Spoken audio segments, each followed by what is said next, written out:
There are 2 games left in the season. Maybe only 2 games left in his career with the Bucs. But one of the fastest players in the NFL is tired of standing still. DeSean Jackson will try to play Sunday for the Bucs at Dallas and battle through a left thumb injury that caused him to miss the last 3 games. The Bucs have been eliminated from playoff contention. None of Jackson's $10 million salary for 2019 is guaranteed, making it less likely he will return to Tampa Bay. But at 32, around the NFL, and in his own locker room, Jackson commands respect as one of the most explosive receivers in NFL history. "He's just a great player," Cowboys coach Jason Garrett said. "We've gone against him for years, whether with Philadelphia or Washington, and he's such an impactful guy. His ability to make plays down the field, and also the run after catch. He's such a dangerous guy. I have the utmost respect for him." Coaching Jackson, however, is sometimes as difficult as coaching against him. His first season in Tampa Bay, which ended with the Bucs going 5-11 and Jackson catching 50 passes for 668 yards and 3 touchdowns, did not go smoothly. Jackson said he struggled with an offense that ran through Mike Evans. Jameis Winston struggled throwing deep to Jackson. He became more frustrated as the 2017 season wore on. Interviews with coaches and players confirmed that Jackson was fined extensively for being late to meetings and sometimes fell asleep in them.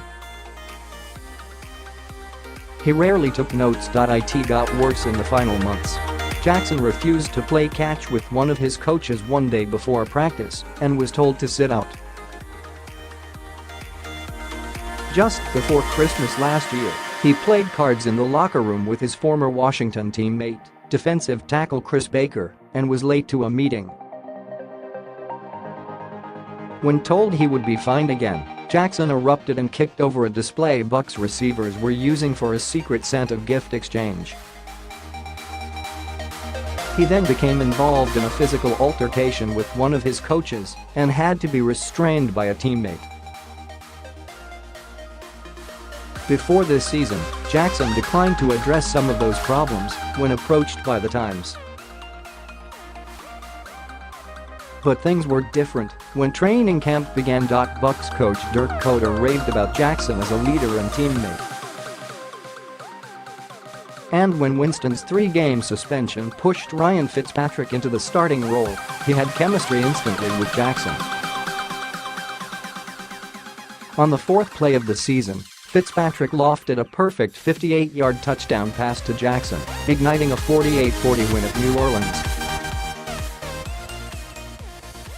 They were just getting started. Jackson caught all 5 targets for 148 yards, including another touchdown strike of 36 yards. The next week against his former team, Jackson scored on a 75-yard reception on the game's first play. He finished with 4 catches for 129 yards as the Bucs stunned the defending Super Bowl champions, 27-21. After the game, Fitzpatrick arrived to his press conference in Jackson's unbuttoned shirt and diamond necklaces. The Bucs were 2-0. Fitzpatrick was a 2-time NFC Offensive Player of the Week and Jackson led the NFL in receiving yards. With Winston set to return from his suspension following the Bucs' 30-27 loss to the Steelers on Monday Night Football, Jackson lobbied for Fitzpatrick to remain as the starter. "He's been on fire right now," Jackson told the NFL Network. "With the way the team is rallying behind him and just playing lights-out football, you have to kind of honor it. You can't take the hot man out." Jackson got his wish, but Fitzpatrick was done after the first half at Chicago, and the Bears destroyed Tampa Bay, 48-10. Jackson had some success with Winston under center, even catching a 60-yard bomb in a 4-interception performance at Cincinnati. But prior to that game, a report surfaced that Jackson had asked to be traded. Nobody denied the story, but the NFL trade deadline passed with Jackson still in Tampa. "I'll say this, DeSean Jackson and I have a great relationship," General Manager Jason Licht said prior to the Bucs-Panthers game the next Sunday. "He's one of my favorite people on the team, and Dirk has a great relationship with him, and he's obviously a terrific player for us." Jackson said he injured his thumb in a loss against the Giants at MetLife Stadium, but played the next week against the 49ers.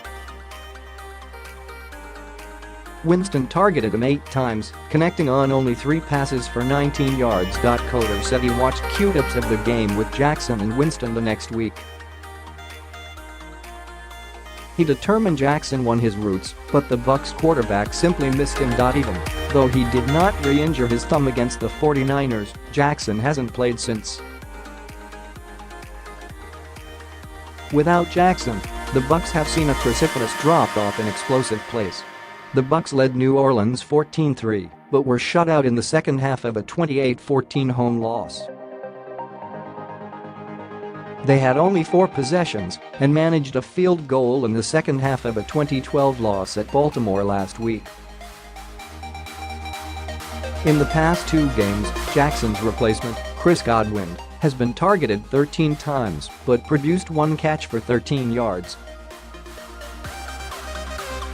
Could Jackson bring explosive plays back to the Bucs offense? Well, he's one of the most explosive players in the league, so you would think so, Coder said. "We just have to see how he progresses here. It's hard to get around the fact that Jackson doesn't have much faith in Winston." Last week he called his lack of a connection with Winston growing pains. In fact, 561 of his 750 receiving yards and 4 of his 5 touchdowns have come from Fitzpatrick, who has connected with him on 71% of his targets.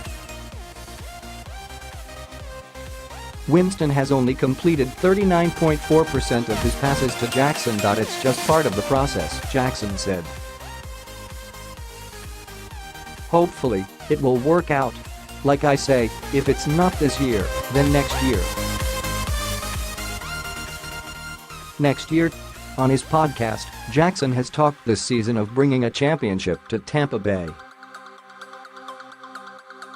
He's also 2 months removed from asking to be traded. There's a lot of layers to Jackson. One of his coaches described him at this point in his career as a celebrity who plays football.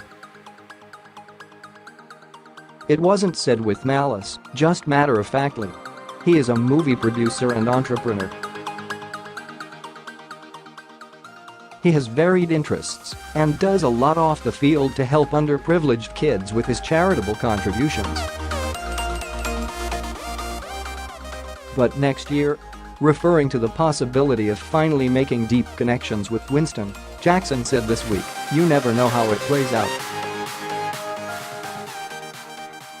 Since the 49ers game, there have been legitimate questions of whether he would play again for the Bucs. But he is a potential free agent, and Dallas is Dallas, the hated rival of his 2 previous teams. Here's another chance for DeSean Jackson to explode.